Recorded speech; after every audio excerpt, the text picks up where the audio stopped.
This episode is sponsored by Zenro Clothing Co. Pick up your tees and or accessories at zenroclothingco.com and be sure to use offer code Socrates at checkout for 20% off select items. Also, if you're not into spending the money, just check out the Zenrail radio playlist. zenrailclothingco.com, music for your everyday. This episode also sponsored by The Pointy Bakery. If you're located in the Pointy area of Scarborough, Toronto, be sure to check out The Pointy Bakery, say what's up to Arville, and pick up a donut or two. Baked daily, crafted with love. This episode also sponsored by Podbean. Podbean is the podcasting platform of choice. It's the one that me and Vish use, and is great, you know, if you're looking to start that DIY podcast yourself.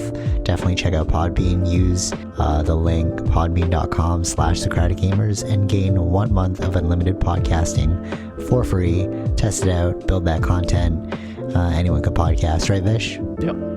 Start a podcast and get your ideas out there. All right, enjoy the episode.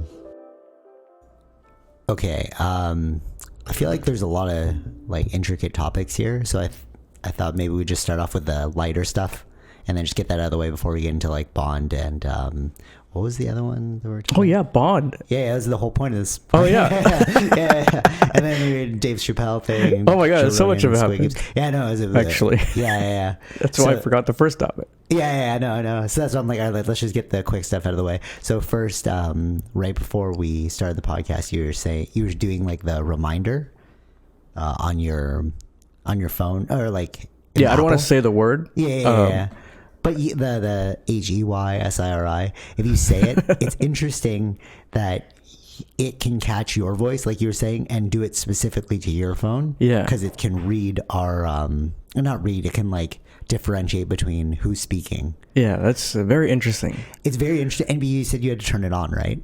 Yeah, the feature had to be turned on at first, right? So right. So it has to start collecting the data to understand the data. Okay, so if you think about it in like freaky terms, yeah, because they're like, okay, they're understanding my voice, nothing is safe, blah, blah, blah. But as like a point of security, everything is only saved to your phone, right? Apple said that. Mm-hmm. So like they're not actually saving your voice into the cloud and being like, no, nothing's like directly saved like that. Right. But I'm saying, because I listened to like Joe Rogan and he was saying how it's freaky that it's always on. It's always listening to our conversation because it has to know when HEYSIRI is said. Yeah. Right? So the only way you could do this is always listening. So what is it always listening to and always capturing? And to be fair, sure, they could be lying to us and it's like, yeah, they're still syncing it to like their own database. But I'm going to there are certain things that require the cloud, right?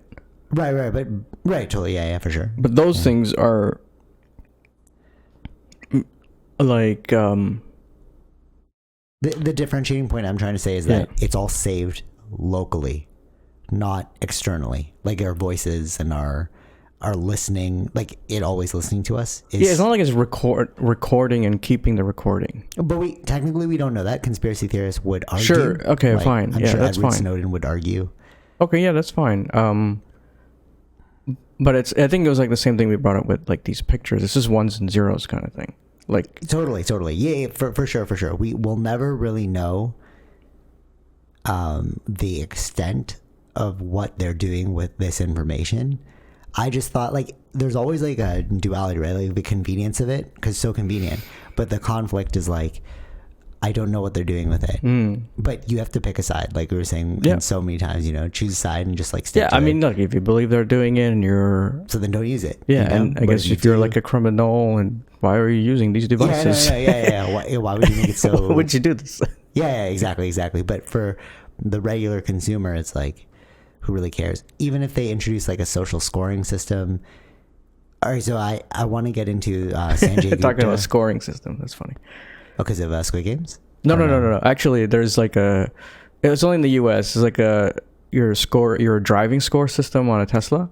Oh, interesting. Because I think they were doing it to see what your scoring record is, so that if you could get the beta FSD. Oh, that's cool. Yeah. So like people were like the memes were going on and people were posting up their scores, like they want to and it's like And then I think one of the memes is like you can see like most Tesla cars, it's only in the US, driving more safely just because they want to get a better score. No, that makes sense. Actually, that's funny that you bring that up because when Tara first got her car, she had to pay for insurance, right?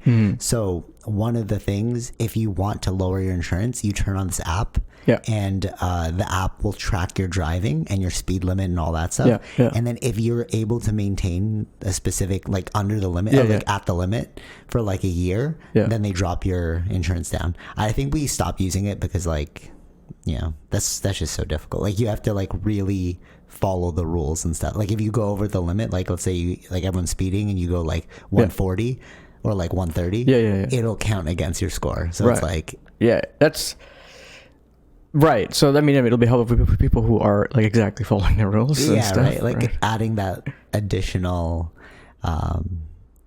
like obstacle. The pros and cons. It would be so much easier for me to do that actually. Yeah. Yeah, because you just set it, right? I just set it and then I just drive. But it's like, but sometimes you just want to get places faster and like, I mean, we drive completely different, so it makes sense. Yeah. Like I would like to. I mean, it seems like people driving faster are maybe running more late in life generally. Yeah, or we have a lot going on, so we're trying to make right. Like, 'cause right after this, I got to go jitsu. Right after jitsu, I got to come back edit this thing. So that's why it's like everyone has different ways of living their life, and some people want to live a rushed life. Totally, or they want to live a relaxed life. All right, this is. So, I know exactly. This is so. Okay, that's so funny that you bring this up. Okay, I shouldn't delve into this. Actually, wait. All right, fine. I'll skip that topic for now. Okay, so the rush life and the. Do you want to go into Squid Games or you want to go? I think so. Like, That's it was leading into that. That's somehow. good. Okay, so we'll go into Squid Games. I'm only in episode 2. You finished it. Yeah. And I was so bored in the beginning. Like, it's just so slow. Yeah. But I mean, that's how Asian stuff usually is. Like, but when I watch them, like, okay, yeah. I think in a lot, it's a lot of shows. I feel like the first episode is the grind. Like, yeah. No, but like, okay, for example, it's Western cutting, like editing style versus Eastern editing style. So we're watching Good Girls, right? Hook me right away. Because they're like, we need to catch the audience. Boom, boom, boom, boom, boom. Everything's fast, right? But in Squid Games is like a slow, it's like, it feels more Asian. It's like an anime to me. It's like a slower grind. And you're like, man. But like, I really got to care about these characters in order to like, but then anyway, so it gets better once they actually enter the Squid Games. And then the interesting part that I found, like the crazy dilemma that the whole thing is built on, is you don't actually have to play the game. Like they chose to play the game first. They realize everyone dies if they lose. So they're like, okay, you can leave the game if you want to leave the game. Yeah. And then they chose to leave the game. And then right now they're going back to their like sad lives. And they're about to hit the point where they're all going to go back because they realize it's better to take a chance on this game than to live a mediocre life. Yeah. Okay. So you're talking about rushed and slowed paces of life. Okay. So there's this person, if you want to check her out, Adele Tevlin. I'm doing her course next week. Shout out to you. She broke down the way and I'm not giving away her secret because this was a free introductory webinar that she did. I don't want to because this is the way she makes money. But she broke down how our minds work. Okay, so we have 3 so we have the conscious mind and the subconscious mind. Okay, the conscious mind is able to differentiate. Like if I tell you like the sky is pink, you won't believe it because you're using your conscious mind, like, is it pink? You're like, you can rationalize it, right? Then the subconscious mind can't rationalize things. It's just intaking data. So whatever you do, so I wrote this article before, it's like practice makes people. Whatever you do on a day-to-day basis, it becomes who you are because you're programming your subconscious mind. So like, why do I wake up literally I wake up every day at 6:30 now. All the time. And it's like, it's because my subconscious mind's like, time to get up. And even if I slept at like 1 a.m., I'm like 6 a.m., like time to get up. It's because you've like programmed that into your subconscious, right? So within the subconscious mind, you have like the higher self. We'll call it mind 3. That's what she calls it. Mind 3, which is like the highest form, which like, you know what the answer is. Right? Like, so if I'm like, oh, for my own example, like I had high blood pressure and Tara's like, you need to eat better and exercise. So I was like, all right, cool. So that was the answer. That's like the highest self. Like, you know what I mean? Yeah. Like, that's the correct answer. Right. But then mind 1 and 2. So 1 is based on your past. So like what your parents told you, what you intook. And then mind 2 is your limiting beliefs. So like, oh, I can't do it. It's going to be too hard. Stuff like that. Right. So mind 1 and 2 are always battling mind 3. So it's like, okay, you need to you need to like eat better and exercise. So that's mind 3 trying to tell me what to do. Mind 1 and 2 are like trying to keep me comfortable. Right. Okay. All right. So with that as a foundation, I think that's what Squid Games is. I think they're realizing that their lives it's too difficult. So their mind 3, their like higher self is being like, dude, just jump in the game. You can make money. You can get this, like, You can win this. you could win this. Yeah. Right. But I feel like it's an analogy for life, because we all get to this point where we feel like buried Yeah. by like life. And then you know what the answer is. Like, they could just win the, what was it, billions of won. Yeah. Whatever. Money is. It's Yeah. like, it's so much money, right? Yeah. But like, are you willing to take a chance? But the way I see it is you're going to live once.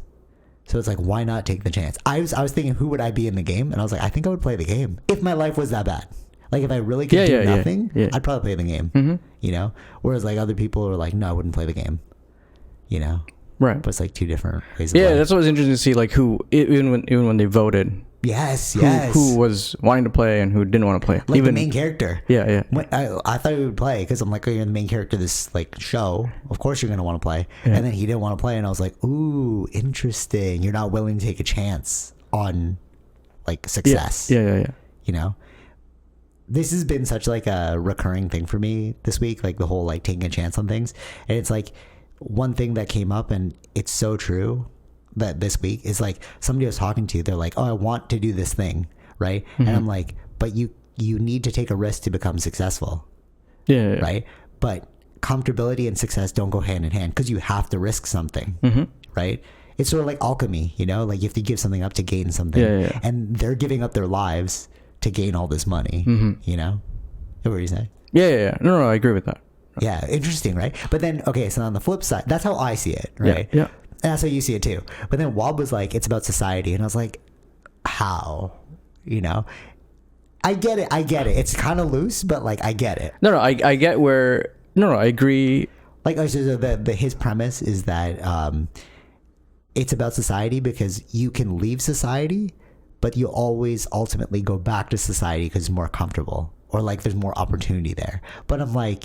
I don't think it's necessarily society. I think it's just human nature. Yeah, that's why I like the show. That when I was watching it, I was like, oh, this is what's going on. Yeah, it doesn't like matter battling. what kind of system you have. Yeah. There are people that are going to do that. Oh, wait, which? Like take risks. And to change their life. Right? Yeah, right? Totally. So it doesn't matter what system you're in. It's not about the system. Yeah. And it's the only difference between this and like something else is just that you're dying.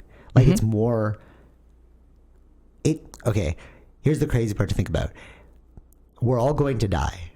They're just choosing to risk that the time that they have left on something greater. Yeah. You know, that's all it is. Yeah. You know, but like people think like, oh, why would you play the game? What, you think you're gonna live forever? Like, that's my thought. Like, people are like, oh, why would you play the game? It's like, but do you actually think you're gonna live forever? The only person that shocked me was the old man when he picked no. The last guy, because he was dying, right? And then even the main character remembered like, oh, he has a tumor in his head. So I'm like, oh, he knows that. So that was an interesting part for me, because he knows that he's going to die. His time is very limited. He was happy. You saw his happiness playing the game, you know? But he was like, no, for the greater good. Right. I'm going to let us all leave. Because there's too much, you know? He like sacrificed his like success, let's say. Yeah. For other people. It's such a psychological show. It's like really fascinating. Yeah. Right? Yeah. All right. So, okay. It's fascinating you say that stuff, but we'll come back to it when you finish the show. Okay. Cool. All right. Yeah, for sure. Like, we'll do an actual Squid Games. Like, yeah. This is not a Squid Games. This is just an episode. introduction to Squid Games. Yeah. That's why I was like, oh, let's just get the quick topics out first. Yeah. But you were telling me that, you knew who won the show. Like, spoiler alert, you knew who won the show because he was the main character. Yeah. But I was like, if I didn't know that, I would have thought the old man was gonna win the game. I really thought that. Like, when I saw the beginning, I was like, oh, he's really into it. He's having fun. I think he's gonna win it. Yeah, right. But obviously, you told me he didn't win it, so yeah. Yeah, you kind of spoiler alert, but yeah. But yeah, it's like but it's what leads up to it. You just got to keep watching. And then, okay. Yeah. So it's more like psychological, like what would people do? You said that actually. You were like, it's more about what would people do for money. And then what got me is like Wob was like, it's about the platform. You're right. Yeah, right? The movie platform. The movie platform and how society. I think like the platform movie is more about society. I wouldn't say Squid Game is really about because I think society. in platform it was directly about society. It's just like the rich got the most, and then it kept going down. The food, exactly. right? So it was Trickle-down economics. that was exactly that. This is just. This is, you have a choice. You don't have to, like, you they put you back in the world, but your life sucks. So it's like, okay, are you going to take a chance on yourself and improve your situation at the expense of your life? But we're all going to die anyways, or not. It comes back to, it reminds me of, like, was it the some rat experiment thing where it was like, they were living bad lives, but they would, or it was like, and then they would go towards and then go towards cocaine. Yeah. Oh, so the one you're speaking of is it's a mouse experiment. It's the mouse. It was like theme park. Yeah. Right. So like they made like the environment that the mouse lived in really crappy, and then they gave it cocaine, and it would go straight to the cocaine. Yeah. Or heroin. I think it was heroin. Which one? Yeah. And then they gave the mouse another thing. I think it was a rat, actually, not a mouse. Okay. Then they gave the animal, let's say, everything it would want. It's like friends, food, everything. And they didn't go for the cocaine and heroin. Right. Because it had everything it needed already. Yeah. But like this, I think what you're alluding to is this show is showing you rats who are not in a good situation. So it's like, what their lives, we can see like all those players, they're in a bad predicament in their lives. So they want to advance to a rat amusement park. You know, they want like... So then they won't have to go for this deadly thing. Because like if they all had money, why would they play the game? If they all had great lives, why would they play the game? Right. You know, it's really about like the grind to get out of your situation. Although, I mean, to be fair, that main character is like a gambling addict, so he might just still gamble. I don't. Yeah, you know, like there's still that issue. Like that's an issue. Problem. Sure. Yeah.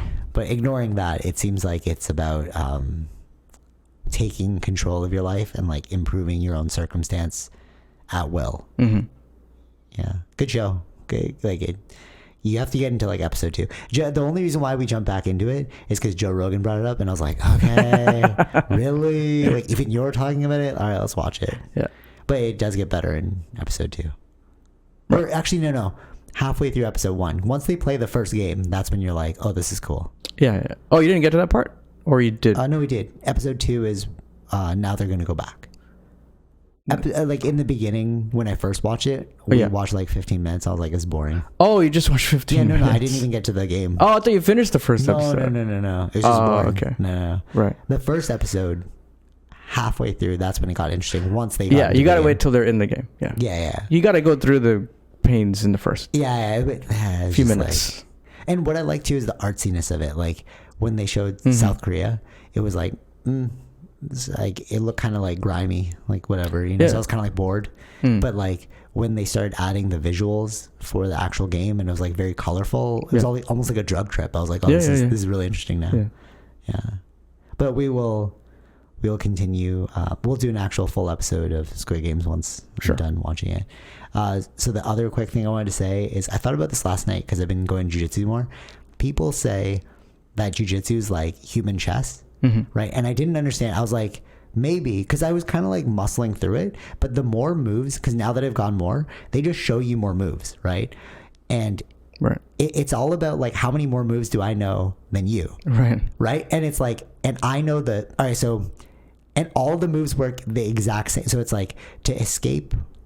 So if somebody's on top of you, all you do is you trap the arm and the leg and you roll. It works 100% of the time. I still use this move. It's the first thing they teach you, right? Right. But when I'm mounted on somebody, I know that move.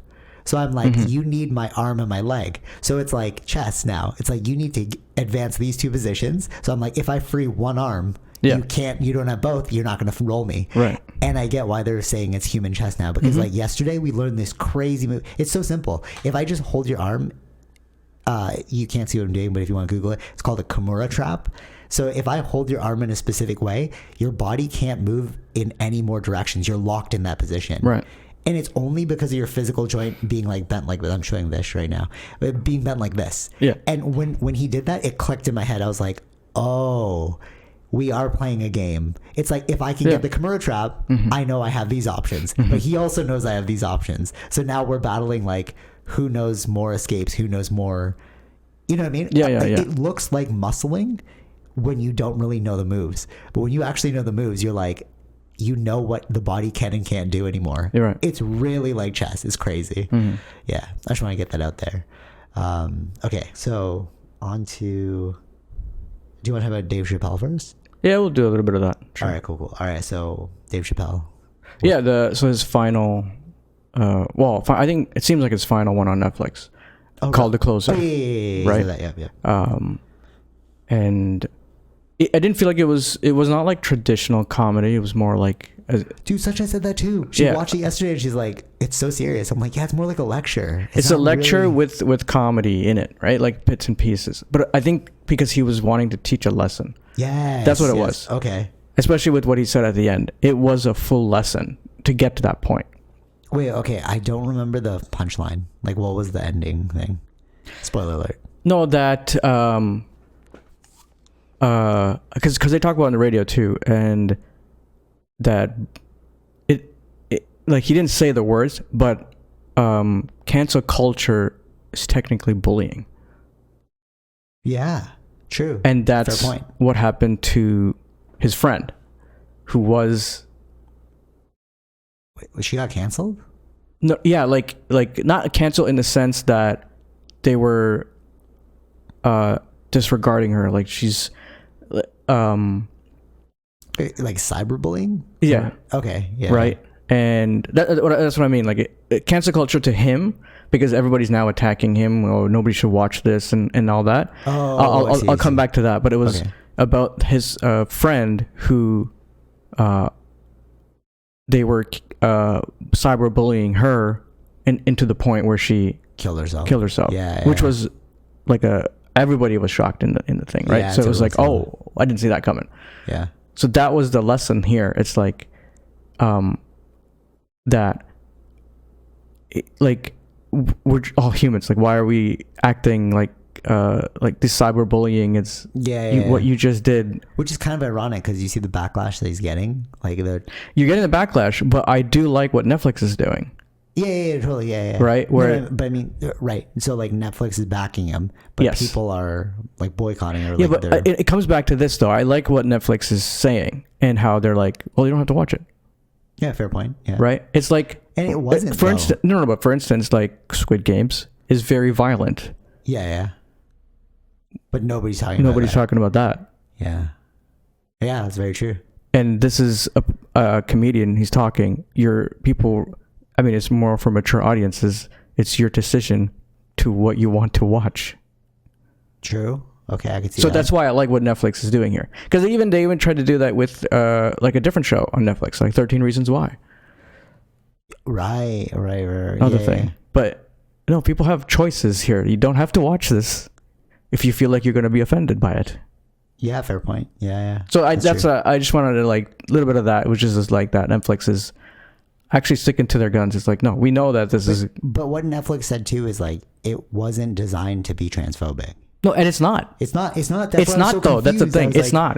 Like even when he kept saying, like, certain articles that was being repeated, he didn't say these things to me. Yeah. He's like, there's not, like, his, you know what I mean? Like, there was nothing in it that was transphobic. I didn't feel like it was. Yeah. No, totally. Yeah. Right. I agree. This is very linked to the Joe Rogan Sanjay Gupta thing, but I'll jump back to that later. But keep going. So I think it was really well done in the way he did it, in the form, even though it was more like a lecture. Yeah. But I thought he was leading to these specific points to the end. Yeah, he's a masterful storyteller. Yeah. Yeah, I didn't understand when I watched it. I was like, when I watched it, I was like, oh, that's interesting. You shared a point of view. Wasn't hateful. Shared a point of view. Mm-hmm. And then seeing the backlash, I was like, what did you guys get out of it? Is it just because he said trans? Like, yes, trans? I think. See, this is what happens: is where you just take clips. Yes. And then you only, without seeing the full context, and this happens in everything in these smaller videos that you watch on Twitter or whatever. It's like even the cop videos, let's just say, like some guy you saw like cop putting a baggie into the guy's car. Yeah, it's like, oh, he's framing him, but you don't know the full context. Right. Yeah. And that was exactly what was happening to him and still happening to Chappelle, which is just taking it out of context. Which is interesting because... And nobody actually watches the actual thing, and then they just use the blanket term of transphobic. And totally agree. And what I find really interesting about that is it's almost like he did an experiment. He did it, and exactly what he said in the stand-up special is happening right now. Yeah. It's like... Look, he kept saying it, Yeah, right? Like he meted it. He was like, you know what? They're going to hate me for this only because they're going to take clips of it. Exactly. But it's like you need the whole context. Which, okay, let me jump to the Sanjay Gupta thing, and then we'll jump back to this because this is. And I saw this actually just recently. Denzel Washington was even saying a long time ago when he's talking about fake news and stuff. He's like, the responsibility of the media is to tell the truth because, objectively as best they can, the truth. Or just report on the facts, because if you don't, like, where you're shaping like collective understand, you have a lot of power. Right? Right. So the Sanjay Gupta thing, I didn't see the CNN specials on it, but I believe you did. Did you see them? Just CNN like spots? All right, so the whole controversy is that they were at odds. They're like, oh, so like Joe Rogan posted, he's like, CNN's talking about how him and Sanjay Gupta were like going head to head on some like ideas. But no, if you watch the whole thing, no, they're like friends in it. It's very odd. They're like drinking together. They're like, and their points of contention weren't even like bad. Right. See, but you cut up that one piece like, oh, look, he's right. So this is, I always like to, differentiate between broadcast news, because that is, I think I learned this, we talked about that I thought news was always boring. Then I realized watching a little bit more of broadcast news that it's just entertainment. It is just entertainment. It is just entertainment. There's a reason real news is still in, I think, actual reporters reporting on stuff, actual stories. When you just talk about personal experiences, not really like, this is just it's not real news. like you speaking about personal experiences, the guy, I forgot his name, he was on Joe Rogan, Alex something, Brennan or something. He's an investigative journalist, and then he's the anti-vax guy, and he wrote a book on like anti-vax, and everything he was saying was like, I believe this, and it's like, okay, but if you say believe, I can believe anything. Yeah, exactly. Like, what is the data showing? He even said like, kids can't transmit it to adults. You can go watch it. And Joe was like, that's not true. Like, my kids 100% gave it to my wife. And then he's like, oh, yours is just a rare case. It's like, okay, like what? You're confirmation biasing it here. And I forgot opinionated pieces. This is what broadcast news is, right? You have like certain segments. So it's Sanjay Gupta's 1 hour segment. It's his opinionated piece, what he wants to talk about. Or it's like Rachel Maddow, or it's like, these are different people from CNN. But remember that they're opinions. Rachel, she's from MSNBC, huh? But they're opinions. They're opinions. They're opinionated pieces. Whatever they have a segment to talk about, which is just their own talk show. It is entertainment. Like real news. Like real news is, it's 5:00 news. What's happening in Toronto? You know what I mean? Yes. Oh, there was an accident here. Yes. Or that's exactly. that's CP24. Unbiased. Yeah. All right, no. So that's why I think, all right, for real, that's why I think that the US is so confused, because everything that they have as like news is not. I mean, what are their two biggest things? It's Fox News, Yeah. filled with opinionated pieces, and CNN, yeah, filled with opinionated pieces. Yeah. And that's why I think that that's why I think there's more distrust of the government there. Yeah. Because they're like slammed with so much like division already. Whereas here, CB24 is so boring. It's just like, but I like to keep it on so you know what's going on. There's no real opinions. It's not opinion. It's just the facts of what's going on. It's like today the prime minister will announce this. Okay. I'm like, all right, cool. He'll announce it. Yeah, but yeah, you're right though. There is no like long segments of these quote unquote experts telling us what they think. Yeah. The think is the underlined word here. It's like, like, so what was interesting too is like to watch. So the reason why Sanjay Gupta and Joe Rogan like each other is they both think the same. They're like, if you come at me with facts, I'm just going to read the facts and then I'm going to like go with the best fact. Yeah. Right. And they agreed on that right off the jump. And that's why they're like, but they're also nice about it. They're like, I'm not going to attack you for believing that. Just show me the evidence. That's all they were like, just show me the evidence. Right. So, I mean, there's nothing wrong with these people. They're human beings also, right? No, but it's a method of thinking. Yeah. So what Joe was saying is like, I like you, but the other people that work at CNN, they're trying to sell something. You're not trying to sell. Well, he's selling a book. Like Sanjay Gupta just put out a book, but that's why he was on there. But he's like, you need people to think objectively, like gather your own data, objectively think about it. Don't just like Joe even said in that, remember how it was like, oh, Joe's like super anti-vax? He's not actually, which I was surprised to hear about. Like Sanjay was like, wait, let me get this straight. You're not anti-vax. He's like, no, I really think people should get the vaccine. But he's like, but there's what they agreed on is like a cost benefit. He's like Joe was like, I was about to get it, but then I heard all of my friends getting sick and he's like, ooh, I don't know if I want to get it now. Because I'm like, I don't want to get sick. If I like, what's the cost benefit? Like for Joe, it's like, I'll survive this thing, so I don't need the vaccine. Sanjay Gupta's was, I don't want this in my body, so I'll take the vaccine. And they're both like, yeah, both are like fair points. It's just however you want to live your life. But Joe was like, no, I was telling all of my like obese friends, you need to get the vaccine. Right. So it's like, where does this anti-vax thing come from? But it's like, it's us watching short clips. I don't think he was. Yeah, I didn't believe he was anti-vax. It was just. But I watch him a certain lot. ways. He's never said like get the vaccine. Okay, so that maybe that's why. So that's why I was like, oh, that's kind of weird. But that's what I'm saying. Like you have to. Nobody asked him directly these. Well, he has said yes, but he's a strong proponent of like the negative consequences of it. So maybe that's you to believe like, or do you just not like it? I mean, again, yeah, it's like sure, yeah, maybe that's why, right? Yeah, totally. Yeah. Like he not. That's why I think even Sanjay is on there specifically asking him. At least from the clips that I saw, just to see like what your stance is. Yeah, which was so. I think that's a good thing. Yeah, it was great that he asked him that, like, because it clarified. And then one thing Joe said, he's like, "No, I really don't think people should listen to me. I'm a cage fighting commentator." Like, what? see, that's the thing. I think it's about. He said it like multiple times. Like, you should listen to Sanjay Gupta. You should listen to, he literally said him, and he's like, and some other dude. He's like, listen to actual experts who are objectively looking at the data. Because even Sanjay Gupta was saying, like, why would we need double dose if we're already infected? He was saying that. Yeah. He's like in order to go inside things, right? Yeah.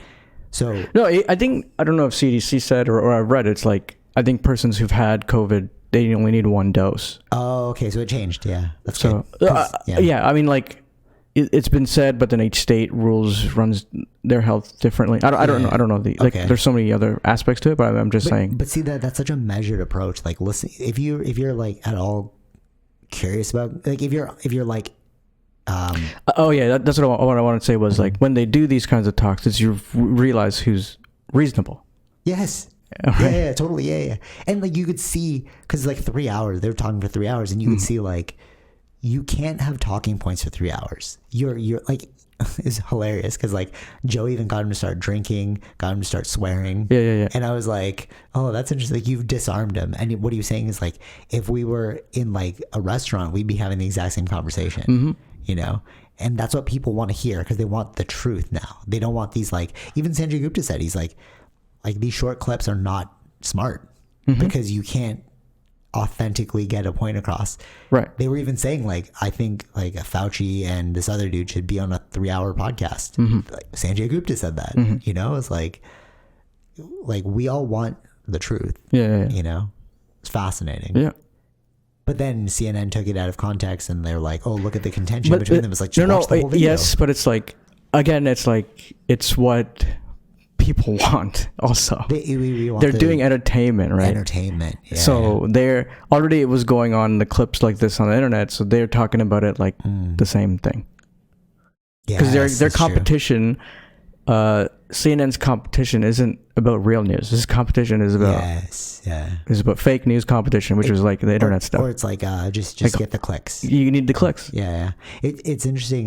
Joe, like, okay, so Sanjay Gupta, like, he's like, why are they saying I'm taking horse medicine, right, Joe? Tim, and then Sanjay Gupta was like, no, you are taking human medicine, like the ivermectin.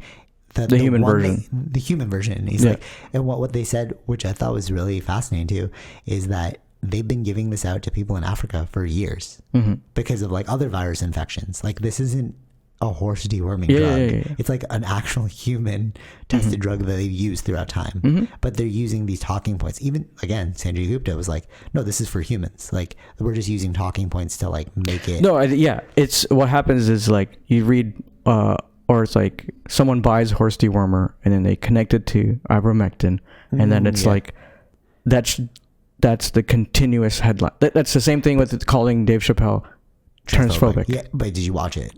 Right? It's like, but nobody does it. No. So it's like this is what Denzel Washington said, and I'm going to post it soon. So if you're listening to this, you can check it on the Instagram. He said that we're not in a world of news, we're in a world of immediacy now. So it's like, who's going to be the first? Regardless if it's fake or not. Right. Who's going to be the first? Yeah.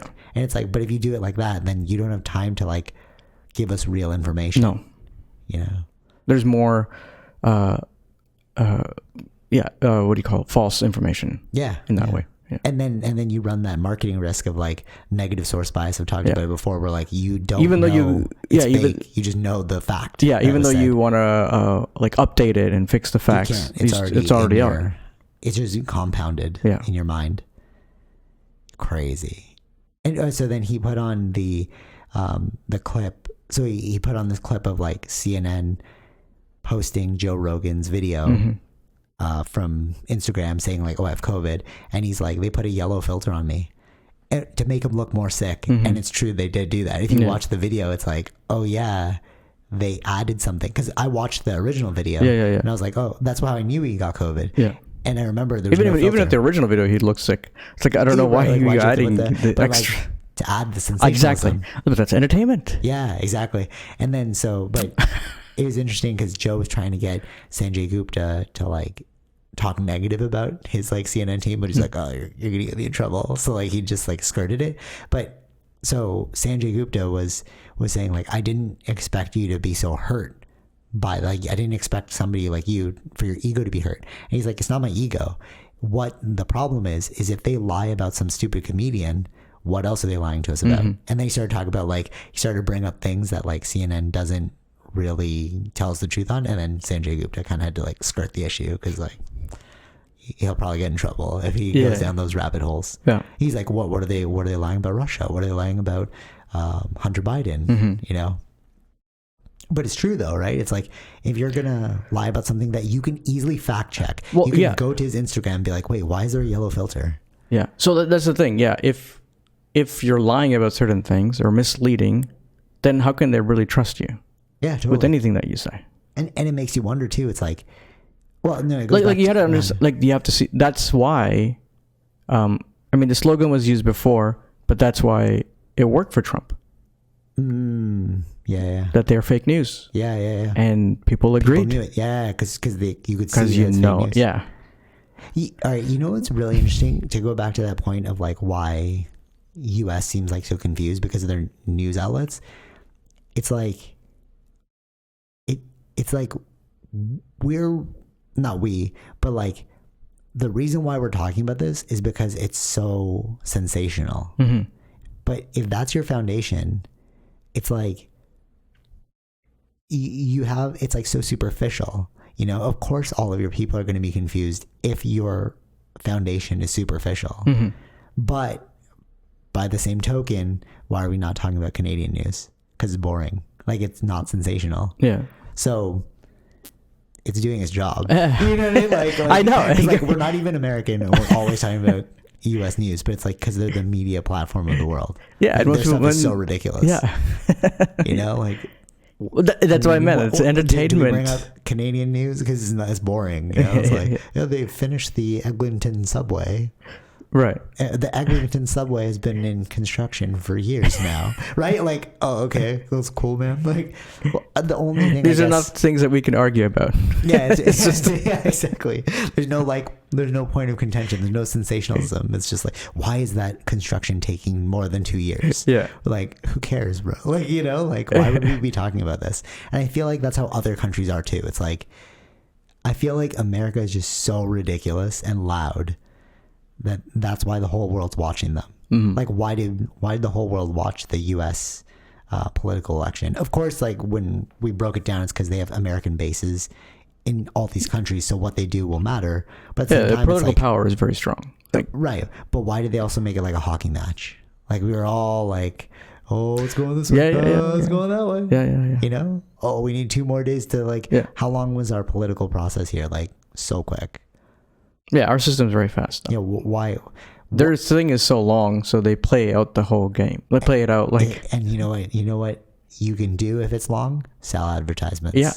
Right? It's like when we were talking about Netflix's binge model versus, like, Crave's weekly model. Sure. And why do you extend it? Because you can play more ads to people weekly, right? And then it'll stay in people's memories longer. Whereas, like, if you just drop everything at once, it's like you don't know how long that will last. Yeah. And American politics plays on that level of, like, it's like 2 years for somebody to become president, right? Like, the first year is like campaigning or something, or... Yeah, there's primaries. Yeah, that's what I mean. So like, why a campaign starts... Yeah, it's like... Is it 2 years? A year? How long is the whole political process? Yeah, it probably even more than 2 years. More than 2 years, bro. Yeah, it's a long process. Oh, that's why Trump is starting his rallies now. Well, so they have different systems, right? The way that it runs. It's like president is every 4 years, right? That changes. The Congress is every 2 years. So they'll be back out again in next year, you know? Okay. And then I think senators every 6 years. So they have all the systems are different, and they're always continuously in some form of campaign. Whoa. There's like the this just hit me. You know, there's like the military industrial complex. There's almost like the campaign military industrial complex. It's like a campaign political complex, industrial, right? Like, it's like, because those create jobs, right? If we're always campaigning, those create jobs. If we're always in war, those create jobs. So you need ways to make people create jobs, which I'm like finding out, like, not to get into it because, like, it's like something I'm working on right now, but like in the altruistic field of like nonprofits, I feel that too. I'm just like, we're just spinning our wheels here, aren't we? We're just making work for ourselves to get ourselves paid. You know what I mean? It's like it's like the campaign process. Like, do we really need to keep campaigning so much? You know, do we really need to be in so many wars? Yeah. You know, how many like causes do we need to like create so that we can get funding from the government to pay ourselves? Yeah. You know, oh no, this project's ending. All right, let's create a whole new like project that we can source government funding for and give people jobs and then say that we're going to make a difference. But then the differences don't really make any sense because nobody's highly trained enough to really think at that level. You know what I'm saying? Yeah. Like, dude, it's crazy. Yeah. To see how like the scheme of the world works is tripping me out. Like, like how people generate income, like, you know, like some jobs are completely meaningless. Yeah. And they are really completely like, I don't even mean like, no, scratch that. Some companies are completely meaningless. It's not even the job. Cause like, yeah, sure. The job, like, Yeah. All right. You know? Okay. But like the actual like mandate of a company can sometimes be completely meaningless. Mm-hmm. And you know what I'm talking about because we talked about this offline. It's just crazy. I was like, yeah. Anyways, anything else about Dave Chappelle, Sanjay Gupta? Yeah. Good stuff. I have Chappelle. I didn't watch Gupta stuff. The Gupta one's very like if. Yeah. Well, one thing that they were even joking about is like, we should get the vaccine and immediately get COVID. Like try and contract COVID as fast as possible. And it would not. That sounds stupid, but like Joe brought it up as like a joke, but like Sanjay Gupta kind of agreed on it because he was talking about. So they test their antibodies, and they're like, it is actually stronger if you do that because like you're giving yourself like a fake boost and a natural immunity boost. So you know. You'd be like really protected. Right. Yeah. And what they were saying is that the natural immunity is stronger. Like if you can actually see the antibody No, of lines. course. Yeah. Yeah.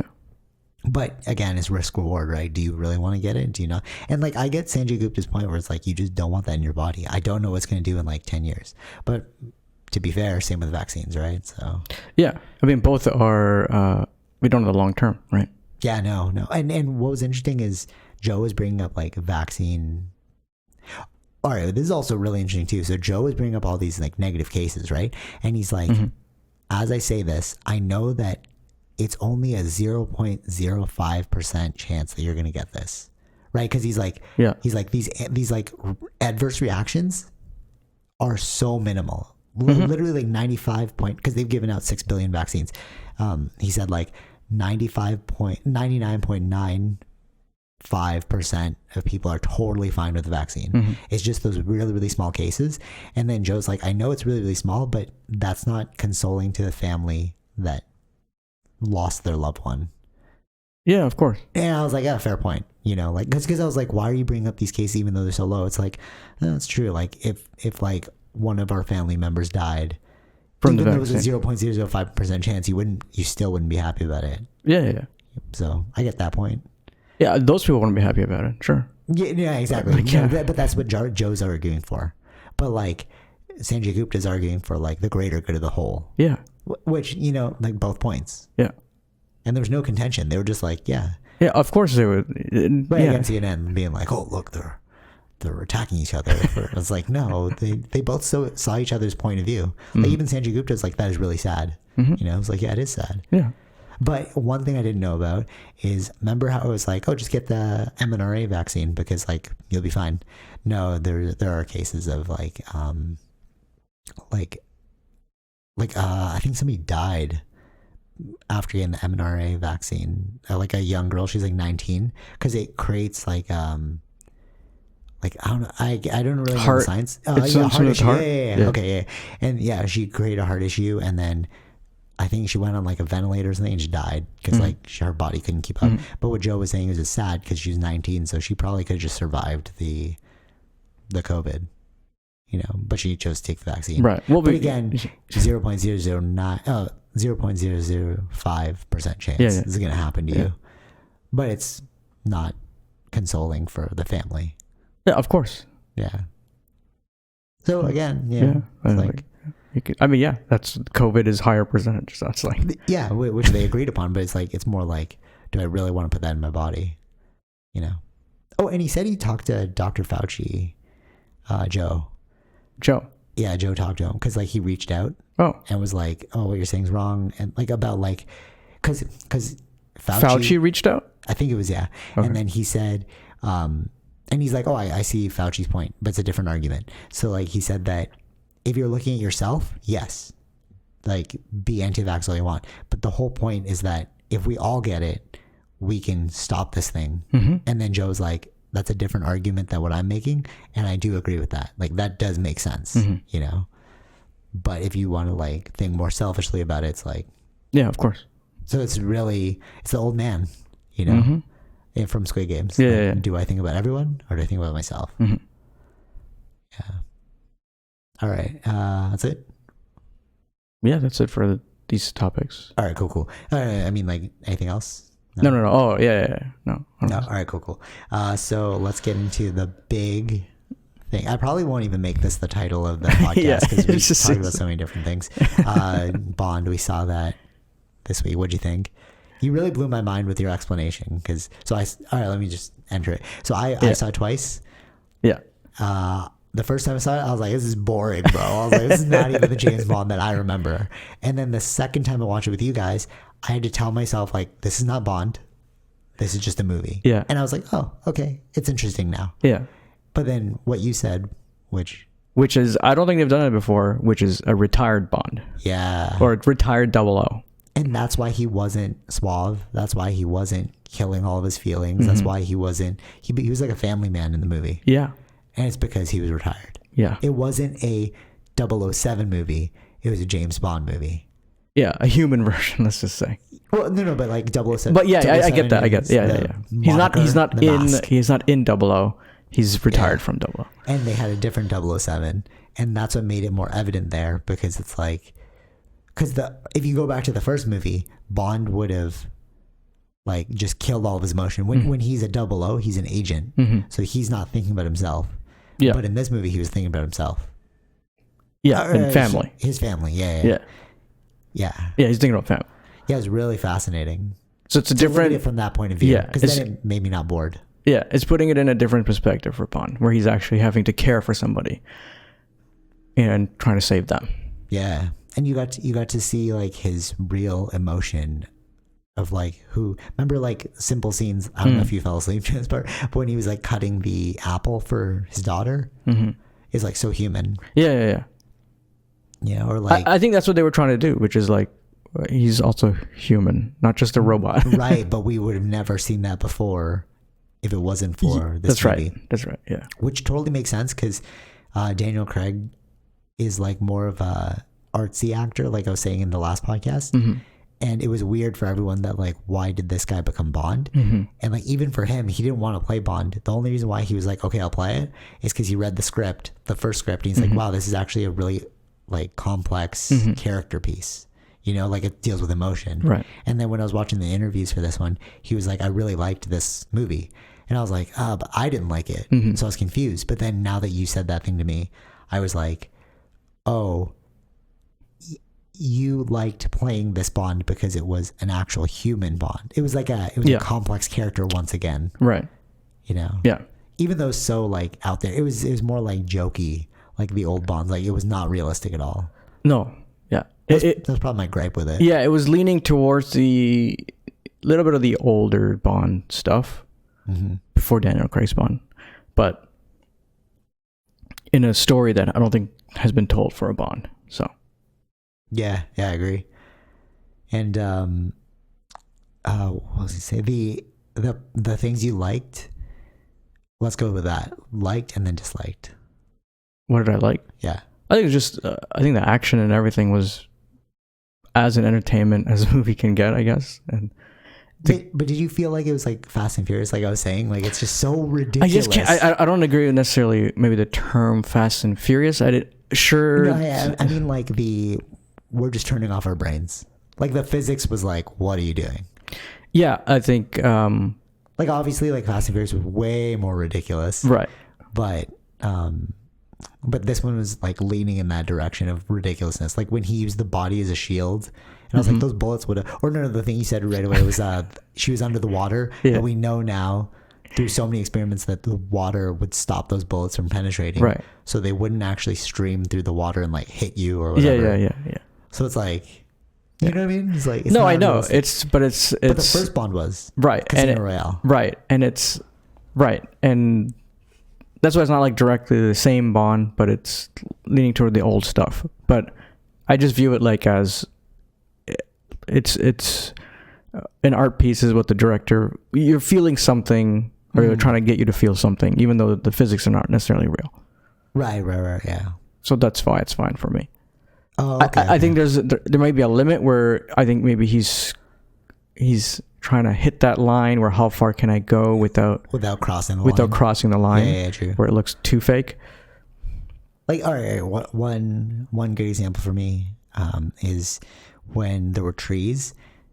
Were you awake during that? And then he used like the metal rope, and then the car hit the metal rope and flipped over. Yeah. And then the guy fell underneath, and then he had like a little catchphrase. Like, he's like, come on, brother. And he's like, I had a brother. His name was Felix. Then he pushes the car and it crushes the guy. I'm like, this is so ridiculous. You know what I mean? Like, it's like, really? Right. And like, why is that one guy so happy? The fake agent. It's just so much like ridiculousness in this movie. Yeah, I think it was more like they're already telling us this guy was a bad guy. Yeah, right. But I mean, like, just better example. Why'd they put that girl in that scene, the one in the dress, and then she had that one part where they just like, oh yeah. You thought she was like super ditzy, right? And she killed everyone. You're like, what?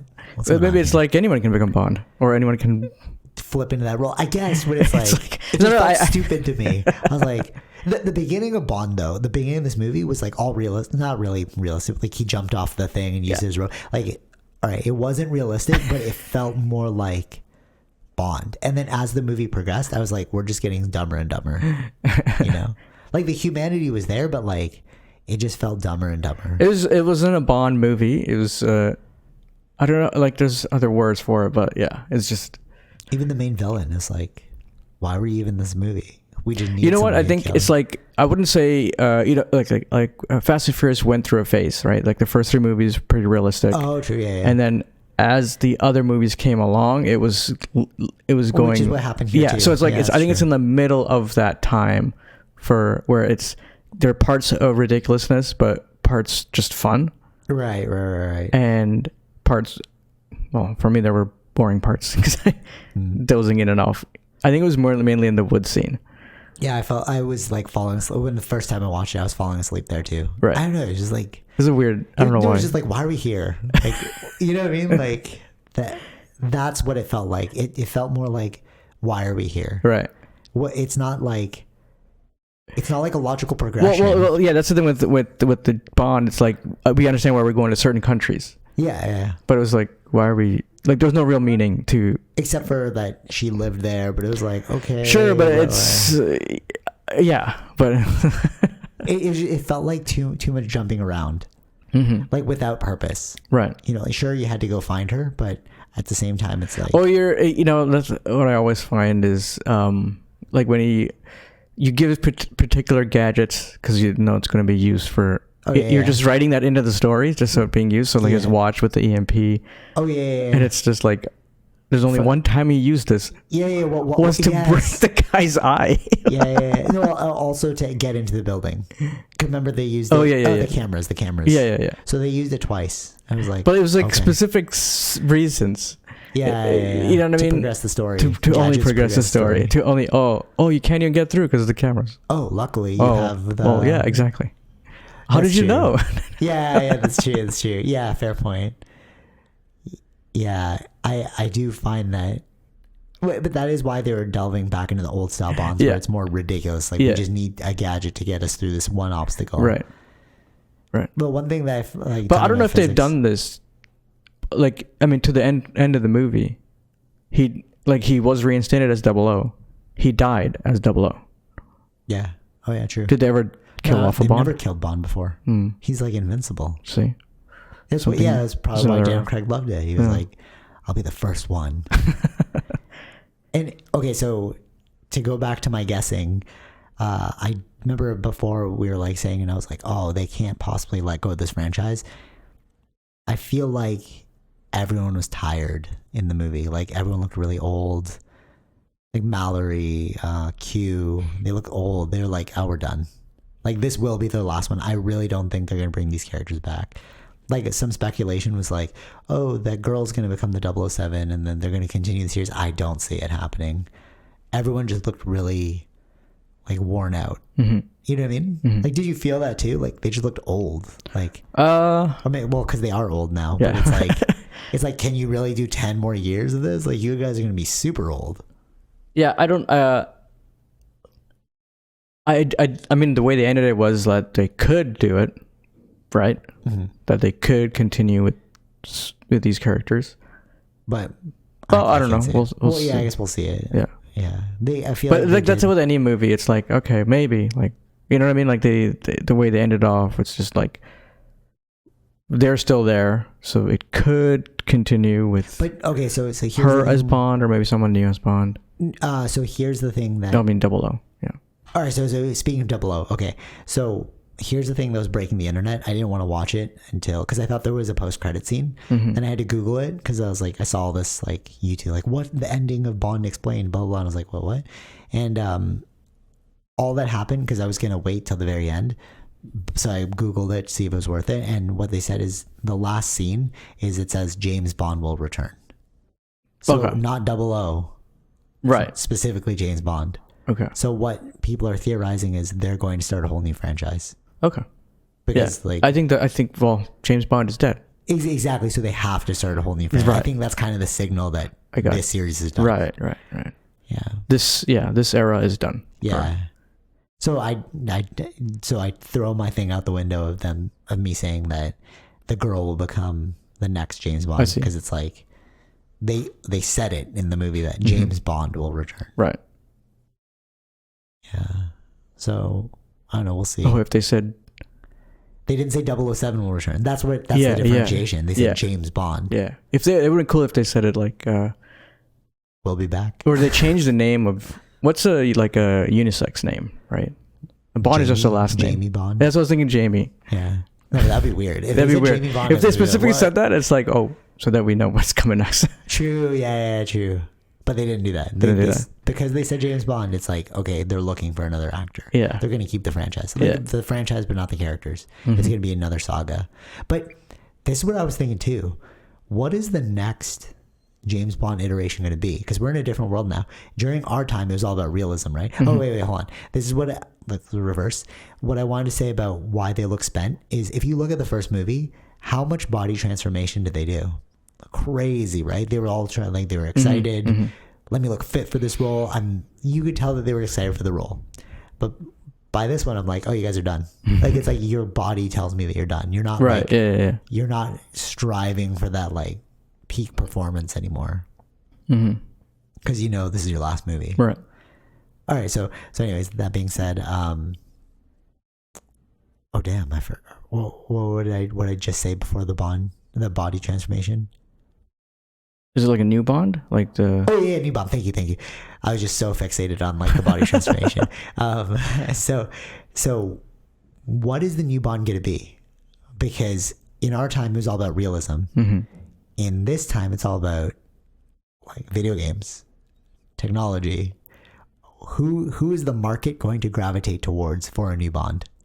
Is it going to be a geeky Bond that's more about like I use computers now to, you know what I mean? Yeah, he might know some computer skills. Yeah, but he might know coding now. He's not like just a straight up hitman. Yeah. Because you have to think about like who are you tailoring your next franchise to? Yeah, it's like more the main audience. Yeah, right. Like all the old people, like the boomers, are dead. Like they could get behind our James Bond, which is Daniel Craig. But like when they're gone, the boomers who remember like the old James Bond, and we're the old ones now. Who is the Bond? What is Bond going to look like for the next generation? Yeah, isn't that weird? Like really thinking about that, that's so odd. Yeah, he's gonna be like a gamer. He's gonna be like all like frail. He won't do martial arts. You know what I mean? Something like that. It'll be like Q is Bond now, right? Like it'll be some sort of Bond like that. We'll see. Yeah, I don't know. I think it depends on what's kind of happening in the times, right? That's what I mean. So it's like it'd be interesting. It'd be interesting to see. You have like a Q style Bond. It's kind of geeky. Maybe. So one other thing that I thought was interesting about this, because we brought it up last week, is like the acceptance of sexuality. I guess it even ties into like Dave Chappelle's thing. But remember how like Q was like had like a boyfriend? I was like, wow, they're really normalizing everything. It's right. Like fascinating to see. I'm sure like I speak to my little cousins and they're already normalized to it. They're like, of course. I'm like I have a cousin who's like identifies as like a non-binary. Yeah. Okay. Or Z, I can't remember. Something like that. But like it's so normal in their in their like understanding. But for us, it's like still kind of odd because we grew up in that time of the transition. Yeah. So it's like very cool to see the progression.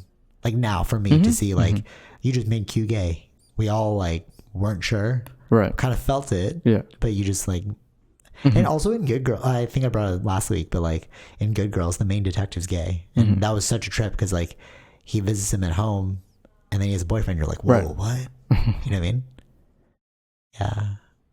Yeah, it's cool. Yeah, it's like entertainment in that way. Wait, sorry. But why are we so like? It's like, okay, we accept it. You and I accept it. Don't throw it in my face. Why do you have to demonize Dave Chappelle for his transphobia, but he's not transphobic? Like, you know what I mean? It's like, it's like, why do you? We get it. You're that totally cool, but like, do I run around being like, I'm hetero? You know, like what? No, nobody does that. Yeah. Right. I get it. Sure, you guys have had a struggle, but like going forward, we're all just gonna accept it. It's like whatever. Cool story. Sorry, what were you gonna say? No, I forgot my train of thought. Oh damn, sorry. I just thought that was like, it's. Oh, I think that. Weird. And seeing it normalized in like entertainment spaces that's how it kind of like permeates. Yeah, because like everyone's accepting it now. Like how do you shape culture? Through creating culture. Yeah. Like Bond just made Q openly gay. Right. It was like, okay, cool. Yeah. But it's so funny to remember back in the days, like how much like homophobia there was. Yeah. Right? Like, wow. And like if you watch the old movies, it's crazy how much that there is. they played this one video about the internet on Joe Rogan. It was so funny. This old like news clip. They were talking about like it was before the internet, and they're like, "What is the internet?" Like the news people, like as it was coming up, they're like, "What is the internet? What is this @ symbol?" Like I thought it was like a circle or something, and then this girl said something like, "Oh no, it means @," and then he made like a comment to her that was kind of like sexist. He was like, "Oh yeah, you know how to speak," something like that. And like the guests were all like, "Oh, that's like not good for today. Like, if that happened today, he'd be canceled." Right. But it's like that's how culture was back then. Yeah. It was like the woman's place is here. Yeah. And it's really interesting to see like this evolution. Dude, And it's very prevalent. Like I think, like seeing it in movies, you get to actually see what has changed. Yes. You can physically, because it's like historically recorded. Yeah. You know, I'm like that's how much thinking has changed, right? Yeah. Like, Yes. Yeah. Totally. Yeah. And it's like you can't escape it because those were the movies. Yeah. And like I mean, going back to it, it's like, oh wow, that's pretty bad. Yeah. It's like, I know, but it was so normalized. You mean like you and I? Yeah. Yeah, I know. Yeah, exactly. But it was okay, so like all right, in Filipino culture, being gay is super normal. Like we were like technically you would say like we were the trendsetters of this. Like we were like the OGs of like this new movement of like of being like trans and being gay. It was such a big, well, I guess you can technically say ties were because like ladyboys. Like that was like one of their things. Yeah. But like Filipinos, like we just act feminine. Like males will act feminine just for like the fun of it. Right. You know what I mean? Like meanwhile, when we were growing up, right? And even like my cousins would do that exact same thing. It's just like it's not weird to us. Because there's so many gay people in the Philippines, and there's so many like people who are transitioning in the Philippines like way back when but they didn't have the technology they did today, so they were just straight cutting it off, and they're just like, I'm this. No, it's in India too, right? Oh really? Yeah. Okay. I mean, they existed, but for time. Like it's just dude. Actually, if you even look at like the Romans, right? The Romans, like you would have there was this thing. No, it was the Greeks. Well, the Romans had it too, but the Greeks coined this phrase of like, if you want a family, get a wife. If you want passion, get a husband. So because it was like they openly said that like being gay or being bi is like a totally normal part of human culture. Yeah. And like they would like if you look at the Romans, they would have like male sex slaves and you're a man, you know? So it's like, it was there. It's more like Western culture just stomped it out because of Christianity. Yeah. Right? Because like that was their forward thinking thought. Like, Right. let's, like, man and women must be together. Yeah, and, yeah, like, yeah.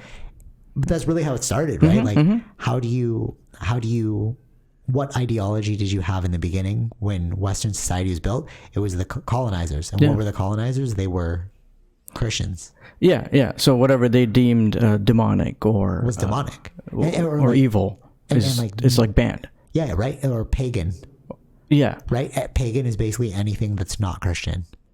Okay. Isn't that so fat? Because like you've heard the word pagan before, Yeah, right? yeah. But so I was like, dude, pagan's a religion? So I was like looking into it, and it's literally just anything that's not Christian. So sun gods are pagan. Right, yeah. Native American stuff is pagan. Right. It's all pagan. Yeah. But when you boil it down like that, it's like, oh, that's all it is. It's like, you're just like, Christians are just trying to stomp out the beliefs of other people. You know? Yeah. They believed it was wrong. So they believed it was wrong. And then they had the most might behind them. They used like God and the sword. Yeah. And that changed the entire landscape. And now we're moving back towards that paganism, you know? Yeah, it's like, at a point we've realized, how ridiculous these things are. Yeah, like why are we accepting these narrow constructs? Yeah. When like Catholic priests are being found to right, yeah. And then out of their own construct. Yeah, exactly. Yeah. Right. It's crazy to me. So so now that we're venturing back into this, it actually gets me sometimes like worried or like, it gets me like concerned with what I wanted. So I openly told you like I want to open up my own martial arts studio. So I'm saying that on the podcast. So now it's like recorded. But all right, so is there even going to be a market for it in the future? It'll be a small market because like I realized by going jiu-jitsu a lot, it's like it is pretty rough. Like even martial arts in general is like really rough, but we're in a very comfortable society. It's like, are we, or maybe it'll be like cyclical. It's like right now it's a soft society and then people will look for hard things later. I don't know. No, I think there's,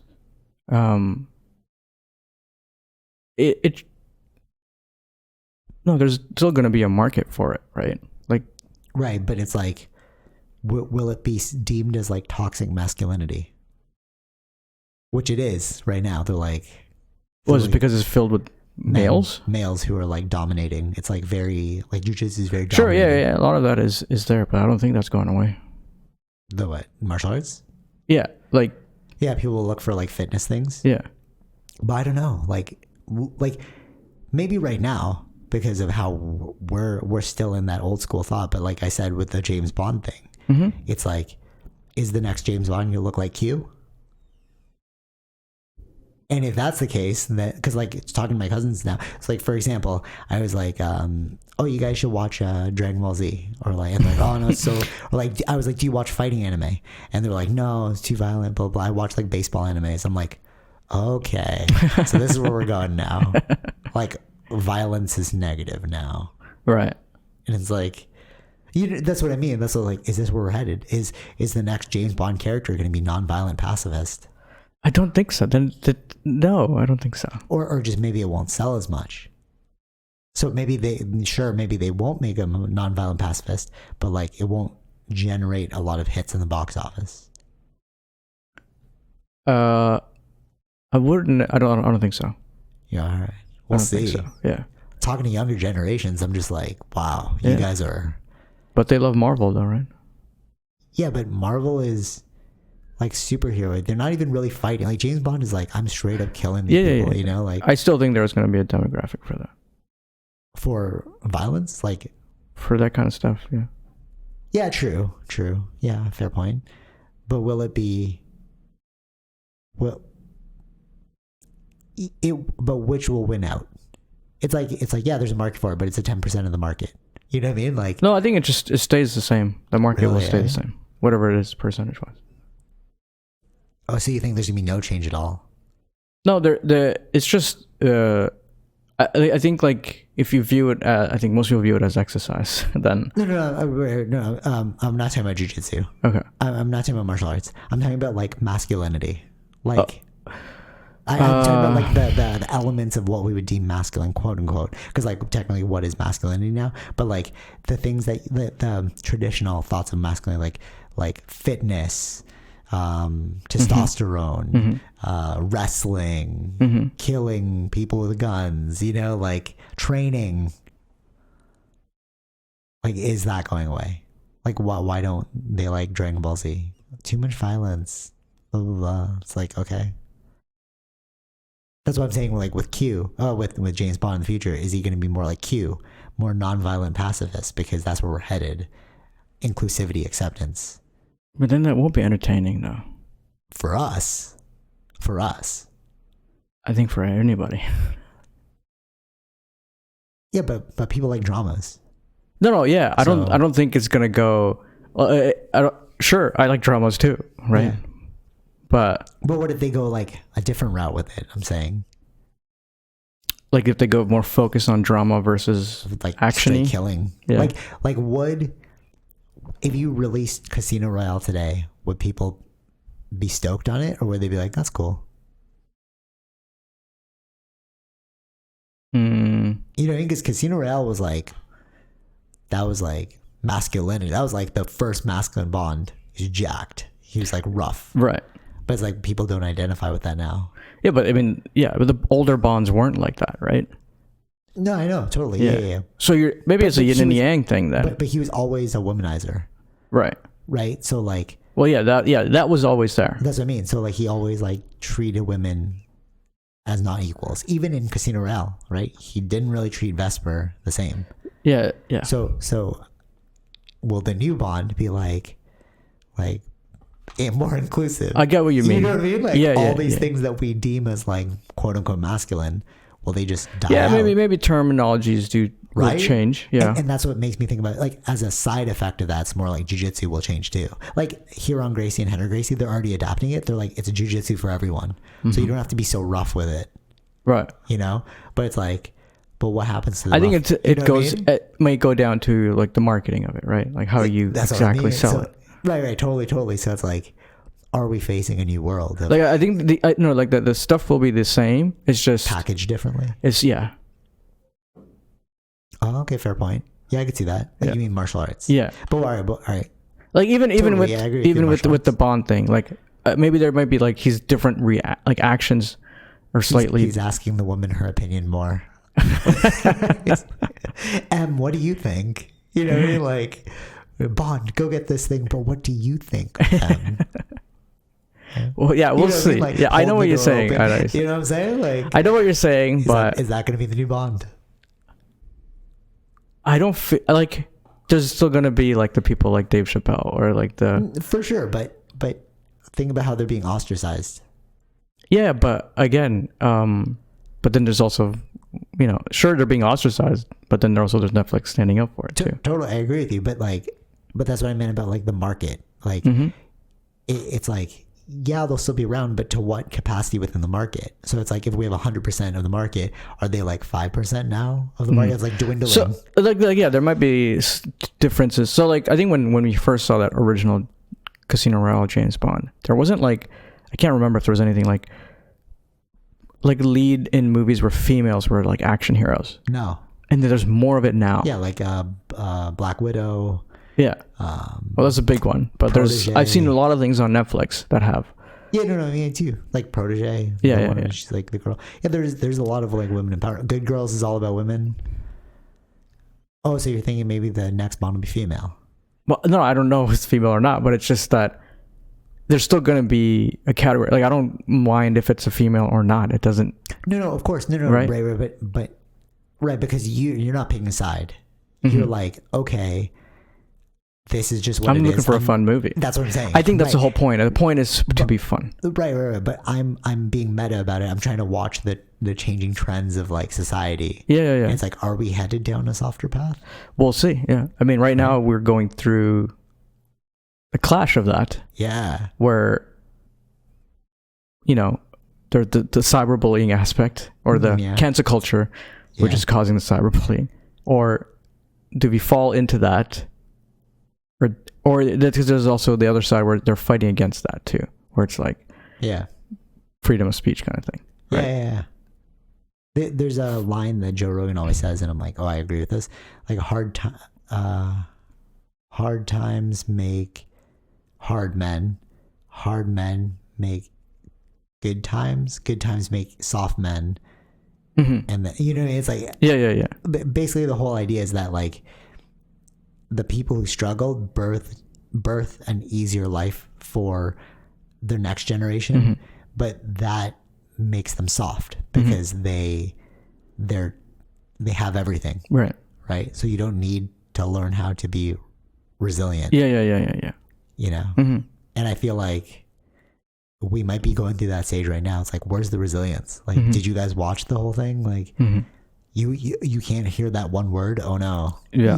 Where's the resilience? Yeah. Like, So I think we're in that line where we're clashing about that. but also at the same time, it's like during our time, maybe they just felt really bullied because on our time they were bullied, Yeah. right? So they grew up to be adults and they taught their children, no, we can't be like that. We can't be like the people that bullied me. Mm-hmm. Sure. It's weird times. Yeah, I mean, that's what happens with society, culture. Things change and based on what we learn. Yeah, and what we're exposed to. I feel like, we're exposed to. like the hippie era. Yeah. Right? There was like the war era, the hippie era, the toxic masculinity era. So there's going to be, Now we're in each one's a reaction to one another, right? Yeah, true. Very true. Each one is a reaction to the one that was before. Yeah. Which is that's actually super insightful. Yeah. So what is the reaction to this current time, right? Or no. This is a reaction to our time. Right. We're about to see the reaction. But each to one this is, time. each is to one another, right? So, Yeah. So there's going to be a reaction to this time too. Yeah. Exactly. Yeah. Where is it going? Yeah, because we're currently in this time, so we can't like can we at a point where we can accept and be okay with other people's opinions? Can we be dualistic in our Yeah, thinking? that's the thing. But Is that the reaction where we're going to? Ooh, that's a pretty cool world to be in, though. To be like hyper objective and dualistic. To be like, okay, it is good and bad. The Tao. Yeah. Honestly, if people just understood the importance of that one symbol, the yin and yang, it is so true. Like you need both, and there's a little bit of like the light and the dark. Light and dark are one. Yeah. And there's a piece of dark in the light. There's a piece of light in the dark. Like it's all, there, but nobody's looking at we're all thinking in terms of separation still. Right. Yeah. Maybe, who knows? We'll see. Yeah. All right. Any final thoughts? Oh, wait, no. Last thing. Oh. Sorry. Just really quick, because we didn't talk about it last time.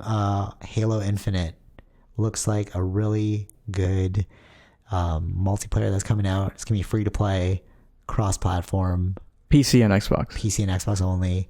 What was that other one that did it? Fortnite did it.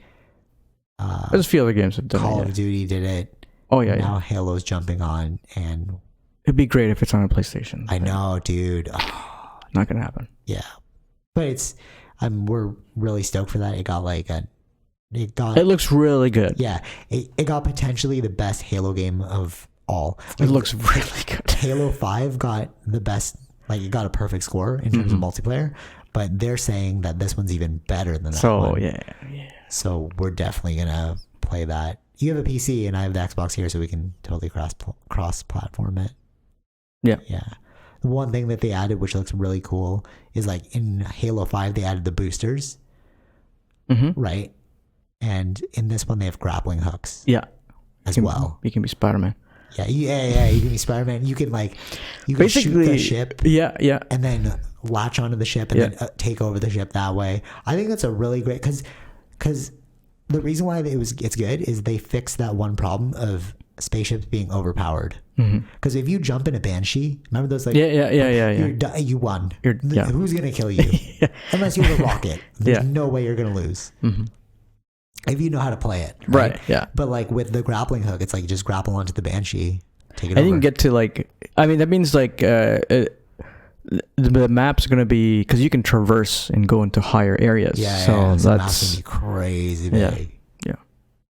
But because you can look at vertically now too. yeah, I hope they still keep the small maps though, because Oh, they'll keep that. I think it's like Warzone is like, it's too big for me. I'm like, ooh, no. I don't. No, but they had both, right? They had the normal maps, yeah, and then true, they true, had true. the big war zone. Same thing's gonna be here. There's gonna be a big fight area, if you like that. And there's also small quarter areas. That's cool. Yeah, I do like small quarter areas more. Yeah, it's like the action's more. I've been playing a lot of Halo recently. Well, not this week. I was super busy, but I jumped back into Halo, and I really like how it's just 12 minutes. or first to 50 or 12 minutes. Yeah. Whereas like, yeah, Warzone was just way too long. Each game could be like 45 minutes. Yeah, and it you're can. Like, oh, Yeah. dude, we can't even get through like a bunch. If you're trying to level up, because that's Taking forever. Yeah. But at the same time, it's like you might have won this one match, but the next one your team sucks, and then you're like, oh. And especially when it gets that so close. Oh, yeah. 49 kills. Like, who's gonna be the last one? Yeah. It can get very intense. Yeah, which is what makes it really fun. They made like Halo multiplayer is probably the most masterful game ever. I think so. I think it is. I mean, the reason I bought the Xbox last time was only for Halo. Yeah, and that's the reason why I bought Xbox the first time. I saw Halo, I was like, dude, this was going to be amazing. So I picked it up. Even though like I really like the anime aspect of PlayStation 2, when I saw the Xbox and like Master Chief, I was like, I have to play Master Chief. Like, I mean, that is the one game that's the killer game for Xbox. Halo? Is Halo. Yeah. Right? They can't give up that IP. It's just like, if you're looking at, for me as there's more games I play on a PlayStation. There is. There's just more games I play on PlayStation. More better But there's games. only one game that is one of the best games. Yeah, I would it's say. the console killer right there.